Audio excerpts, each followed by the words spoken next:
28 नवंबर 2026 के पेपर में यहाँ से प्रश्न जरूर पूछा जाएगा। जल एवं वायु प्रदूषण से देख सकते हैं मोस्ट इंपोर्टेंट सारे सवाल लेकर आया हूँ और इन सारे प्रश्न को देखकर एग्जाम में जाएंगे, यहीं से प्रश्न बनेगा। और लास्ट में एक अनुच्छेद भी लाया हूँ ईवीएस का, तो इस वीडियो को मिस नहीं करना है। चलिए वीडियो को शुरू करते हैं।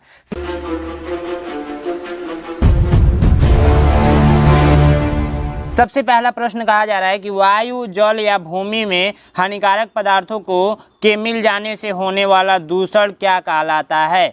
ठीक है, दूषण क्या कहलाता है, तो ये कहलाता है प्रदूषण। क्या कहलाता है? प्रदूषण। आप लोग का राइट आंसर कौन सा हो जाएगा? ए नंबर राइट आंसर हो जाएगा। साथ साथ में आप लोग कमेंट करते हुए चलेंगे और अपना नाम लिखना नहीं भूलना है। जल में हानिकारक पदार्थों और अशुद्धियों के मिल जाने से जल का दूषित होना क्या कहलाता है? तो देखिए, जल का दूषित होना क्या होता है? जल प्रदूषण कहलाता है। क्या कहलाता है? जल प्रदूषण कहलाता है। क्या कहलाता है? जल प्रदूषण कहलाता है।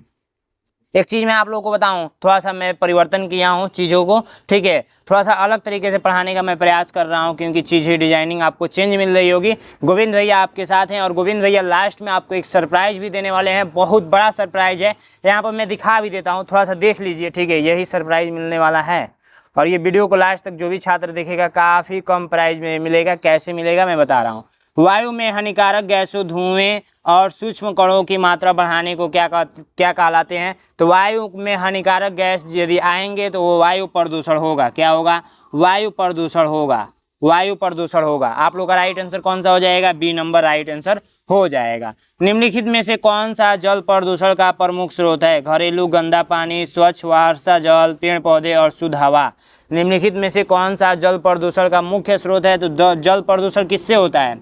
घरेलू गंदा पानी से होता है कि स्वच्छ वर्षा जल से होता है कि शुद्ध हवा से कि पेड़ पौधे से?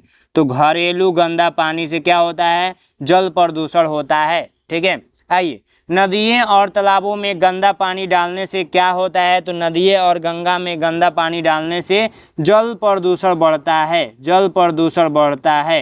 क्या होता है? जल प्रदूषण बढ़ता है। वाहनों से निकलने वाला धुआं मुख्य रूप से किस प्रकार का प्रदूषण बढ़ाता है? जल प्रदूषण, वायु प्रदूषण, मृदा प्रदूषण या प्रकाश प्रदूषण?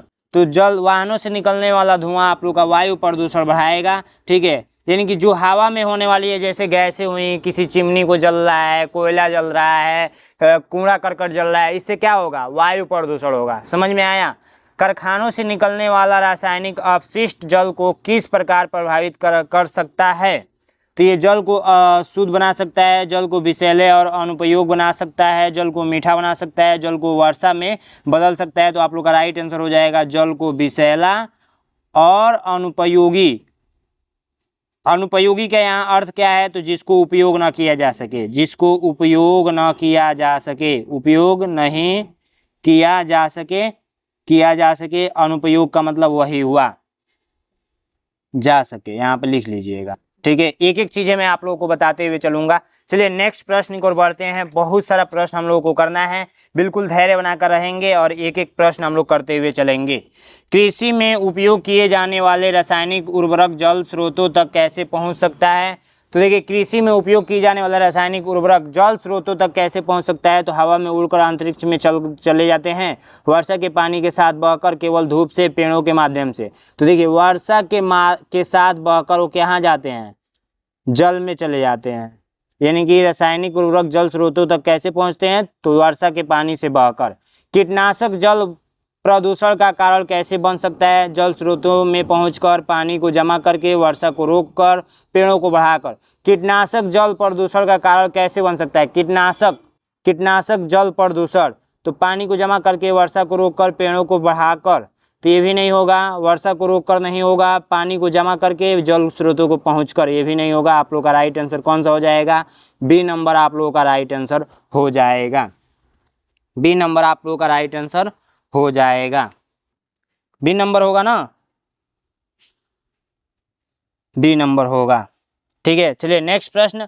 निम्नलिखित में से कौन सा जल जनित रोग है? जल जनित रोग है कौन सा है? तो आप लोग का जल जनित रोग आप लोग का कौन सा है? जल जनित रोग आप लोग का हैजा है और एक और रोग होता है टाइफाइड। क्या होता है? टाइफाइड। लिख लीजिए, टाइफाइड। ये भी प्रश्न पूछा जा सकता है, टाइफाइड। और भी होता है, बताइए और भी होता है क्या? चलिए कमेंट बॉक्स में बताइएगा। दूषित जल पीने से निम्नलिखित में से कौन सा रोग होता है? तो जब यदि आप दूषित जल पिएंगे तो दूषित जल पीने से आप लोगों को हैजा वाला रोग होगा। कौन सा रोग होगा? हैजा रोग होगा दूषित जल पीने से। ठीक है, चलिए नेक्स्ट प्रश्न की ओर चलते हैं। दूषित जल के सेवन से फैलने वाले रोगों को क्या कहा जाता है? तो जल जनित रोग कहते हैं। अभी हम लोग ने पढ़ा था इसके बारे में। जल को पीने योग्य बनाने के लिए इनमें से क्या किया जा सकता है? तो क्या किया जा सकता है बताइए? 14 नंबर क्वेश्चन का आप लोग बताइए। पीने योग्य बनाना है तो उसको उबाल कर और छान कर पीना चाहिए। ठीक है, उबाल कर और छान कर पीना चाहिए। अगर यहाँ तक आप लोग वीडियो में पहुँच गए हैं तो मैं आपको डिटेल्स में बता दूं ताकि आपको पता चल सके। देखिए मेरा ईवीएस का किताब आने वाला है। ईवीएस का किताब आज और कल में आ जाएगा और इस पे मैं बहुत बड़ा ऑफर देने वाला हूँ, बहुत बड़ा ऑफर देने वाला हूँ। किताब कुछ इस टाइप से रहेगा, देख सकते हैं आप लोग। पता है क्या रहेगा? जैसे प्रदूषण क्या है? वायु, जल या भूमि में हानिकारक पदार्थों को मिल जाने से होने वाला दूषण प्रदूषण कहलाता है। ठीक है, इसी टाइप से आप लोग का किताब रहेगा, हूबहू ऐसे ही आप लोग का किताब देखने को मिलेगा। ठीक है, तो किताब प्रिंट होने के लिए दे दिया गया है, प्रिंट हो गया है, बस आने में जितना टाइम मेरे पास लग जाए। इस पे मैं बहुत बड़ा ऑफर भी लाने वाला हूँ। देखिए ऑफर क्या है, जैसे देखिए आप लोगों को पता होगा कि मुझे आप लोग गोविंद भैया बोलते हैं। क्या बोलते हैं? गोविंद भैया। सभी बहनें मुझे बोलती हैं और छात्र भी मुझे बोलते हैं। ठीक है, गोविंद भैया। तो गोविंद भैया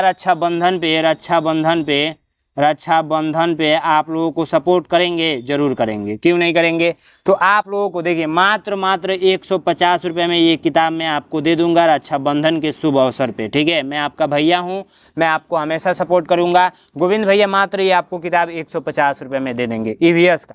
ये ऑफर मात्र आप लोगों का देखिए 28 तारीख को आप लोग का रक्षाबंधन है। कब है? 28 तारीख को रक्षाबंधन है। 28 तारीख को रक्षाबंधन है। आप लोगों को नहीं पता है तो याद कर लीजिए, 28 तारीख को रक्षाबंधन है। और ये जो ऑफर रहेगा 27 तारीख को रहेगा और 28, 29 तारीख को रहेगा। यही आप लोगों का 27, 28, 29 ये 3 दिन तक मैं ऑफ़र चलाऊंगा। 3 दिन तक ऑफ़र चलेगा। जितने भी मेरी बहन हैं सभी बहन ले लेंगी ये किताब। ठीक है, रक्षाबंधन पे आपके भैया ऑफ़र किए हैं। ठीक है, और देखिए एक चीज़ मैं बताऊं, 150 रुपये तो ये मैंने बताया। एक चीज़ यहाँ पे मैं भूल गया, इसके बाद आप लोगों का डिलीवरी चार्ज भी देना होगा, यानी कि भेजने का जो खर्च है, भेजने का जो खर्च है वो आप लोगों को ही देना पड़ेगा।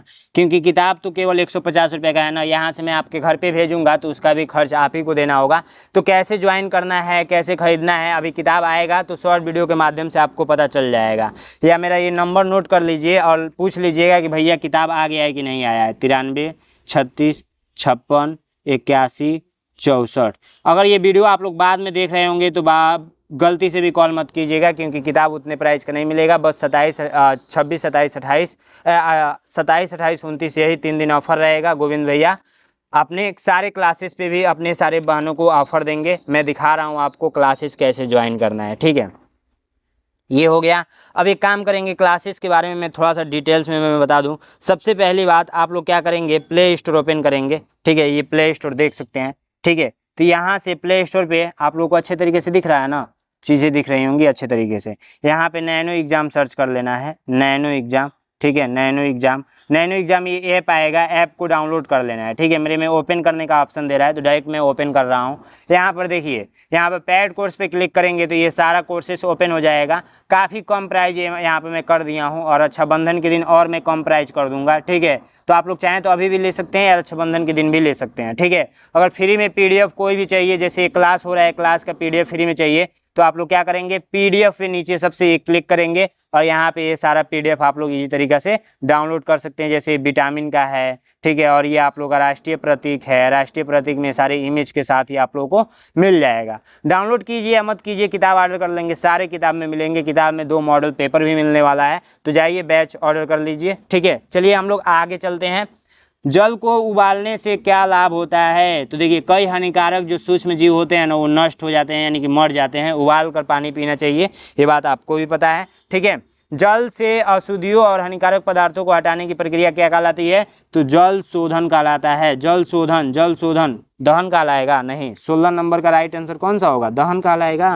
बताइए, दहन नहीं कहलाएगा, दहन नहीं कहलाएगा, दहन नहीं कहलाएगा। 1 मिनट में चेक कर लेता हूँ। दहन का मतलब कुछ और ही होता है। ठीक है, यहाँ पे जल शोधन होगा, ठीक है, जल शोधन होगा, जल शोधन हो जाएगा, ठीक है। चलिए नेक्स्ट प्रश्न की ओर हम लोग बढ़ते हैं। नेक्स्ट प्रश्न आप लोग का वेरी वेरी मोस्ट इंपॉर्टेंट है। जल प्रदूषण का जलीय जीवों पर क्या प्रभाव पड़ता है? तो जल प्रदूषण का जलीय जीवों पर उन्हें अधिक जल, उनका जीवन खतरे में पड़ सकता है, ठीक है। राइट आंसर आप लोग का ए नंबर हो जाएगा। जल में अत्यधिक पोषक तत्व पहुंचने से क्या समस्या होती है? जल में अत्यधिक पोषक तत्व पहुंचने से, अधिक पोषक तत्व पहुंचने से क्या होता है बताइए? अधिक पोषक तत्व पहुंचने से क्या होता है?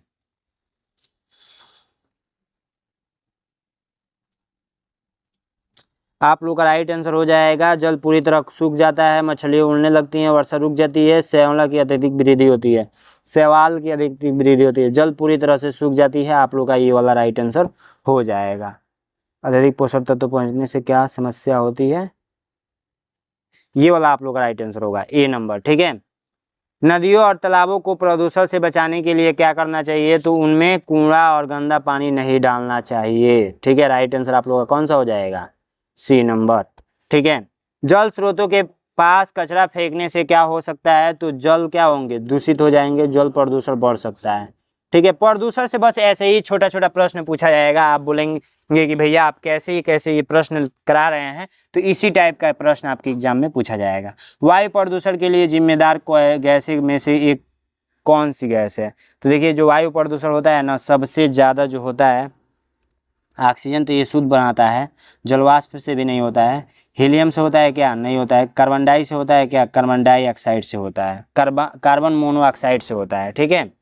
कार्बन मोनोऑक्साइड मुख्यतः कहाँ से मिलती है? तो ये ईंधन के अपूर्ण दहन और वाहनों के धुएं से मिलती है, ठीक है। राइट आंसर आप लोग का ए नंबर। सल्फर डाइऑक्साइड मुख्यतः किससे निकलती है? तो कोयला और पेट्रोलियम और जैसे सल्फर युक्त ईंधन जलाने से, ठीक है। Right answer A number. Nitrogen oxide मुख्यतः कहाँ से मिलता है? तो वाहनों और उद्यानों में ईंधन के दहन से मिलता है। Right answer A number. वायु में मौजूद बहुत छोटे कणों को समांतर क्या कहा जाता है? तो वायु में जो मौजूद होते हैं वो कणीय पदार्थ होते हैं क्या?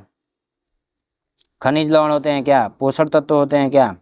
कमेंट बॉक्स में इसका आंसर मुझे कमेंट में बताएंगे, क्योंकि मुझे भी नहीं पता है। चलिए आइए नेक्स्ट क्वेश्चन को बढ़ते हैं। Next question very very most important है कि वायु प्रदूषण का मानव स्वास्थ्य पर क्या प्रभाव पड़ता है? तो मानव स्वास्थ्य पे सांस लेने में कठिनाइयाँ होती हैं, ठीक है। वायु प्रदूषण में से मानव शरीर का कौन सा अंग विशेष रूप से प्रभावित हो सकता है? तो विशेष रूप से जो प्रभावित हो सकता है वो हो सकता है वायु प्रदूषण से फेफड़ा खराब हो सकता है, फेफड़ा खराब हो सकता है, ठीक है। धुआं और धूल किस प्रकार का प्रदूषण है? तो धुआं और ये आप लोग का वायु प्रदूषण है। देखिए जल प्रदूषण जो जल खराब हो, मृदा प्रदूषण यानी कि मिट्टी खराब हो, ठीक है। ध्वनि प्रदूषण यानी कि डीजे उजे बजता है उससे ध्वनि प्रदूषण होता है। वायु प्रदूषण का मतलब जो गैसें वैसे निकलती हैं वो। वाहनों के धुएं को कम करने का उचित उपाय कौन सा है? तो वाहनों का नियमित प्रदूषण नियंत्रित परीक्षण करना। राइट आंसर ए नंबर, ठीक है। कचरा जलाने से क्या नुकसान होता है? तो कचरा जलाने से क्या होता है? ऑक्सीजन बहुत अधिक बनती है, जल प्रदूषण समाप्त होता है, हवा शुद्ध होती है, वायु प्रदूषण बढ़ता है। राइट आंसर ए नंबर, ठीक है। पेड़ पौधे वायु प्रदूषण कम करने में कैसे सहायता होते हैं? तो वे कार्बन डाइऑक्साइड ग्रहण करते हैं।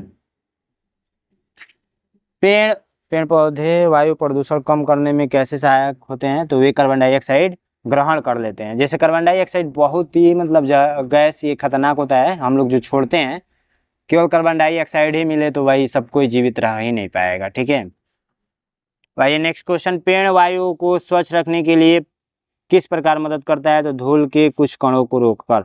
देखिए पेड़ क्या करते हैं ना, कार्बन डाइऑक्साइड लेते हैं और ऑक्सीजन देते हैं। ऑक्सीजन हम लोग लेते हैं और कार्बन डाइऑक्साइड देते हैं। अम्लीय पदार्थों वाली वर्षा को क्या कहा जाता है? तो अम्ल वर्षा कहा जाता है, ठीक है। अम्ल वर्षा का मुख्य कारण कौन सी गैस है? तो सल्फर डाइऑक्साइड और नाइट्रोजन ऑक्साइड है, ठीक है। राइट आंसर आप लोगों का बी नंबर। अम्ल वर्षा से किसे नुकसान हो सकता है? तो पेड़ पौधे और जल स्रोतों को, ठीक है। Right answer A number. चलिए नेक्स्ट हम लोग एक अनुच्छेद पढ़ लेते हैं। एक अनुच्छेद भी रहेगा आपके पेपर में।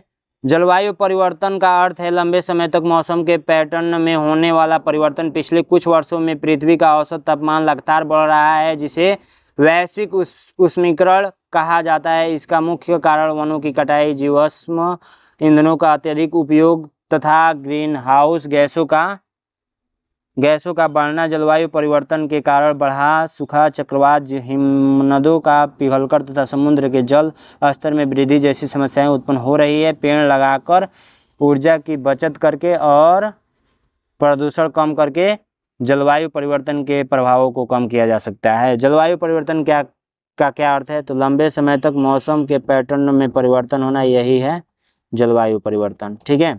पृथ्वी के औसत तापमान में वृद्धि को क्या कहा जाता है? तो आप लोगों का वैश्विक उष्मीकरण कहा जाता है। अभी हम लोग ने पढ़ा था यहाँ पे। ठीक है। जलवायु परिवर्तन का मुख्य कारण क्या है? प्रमुख कारण क्या है? तो ये है वनों की कटाई भी है, जीवाश्म ईंधनों की अत्यधिक उपयोग भी है, ग्रीन हाउस गैसों की वृद्धि भी है। राइट आंसर आप लोगों का उपरोक्त सभी हो जाएगा। उपरोक्त सभी का मतलब तीनों। ठीक है। जलवायु परिवर्तन के कारण कौन सी समस्या उत्पन्न होती है? तो हिमनदों की पिघलना भी, समुद्र के जल स्तरों में वृद्धि, बाढ़ और सूखना भी। उपरोक्त सभी आप लोगों का राइट आंसर हो जाएगा। जलवायु परिवर्तन के प्रभावों को कम करने के लिए क्या करना चाहिए? तो उपरोक्त सभी आप लोगों का हो जाएगा। जहां भी उपरोक्त सभी दिखेगा, आप लोगों को आंसर नहीं पता रहेगा तो आप लोग टिक कर दीजिएगा। ठीक है। ये मैं एक ट्रिक बता दिया, और एक ट्रिक और है। जो बड़ा ऑप्शन दिखेगा, बड़ा, जैसे कि ये सबसे बड़ा है। ठीक है। ये सबसे बड़ा है, तीनों ऑप्शन में सबसे बड़ा है, तो बड़ा ऑप्शन दिखेगा, वो भी आप लोग का राइट आंसर हो जाएगा। ठीक है। Thank you so much.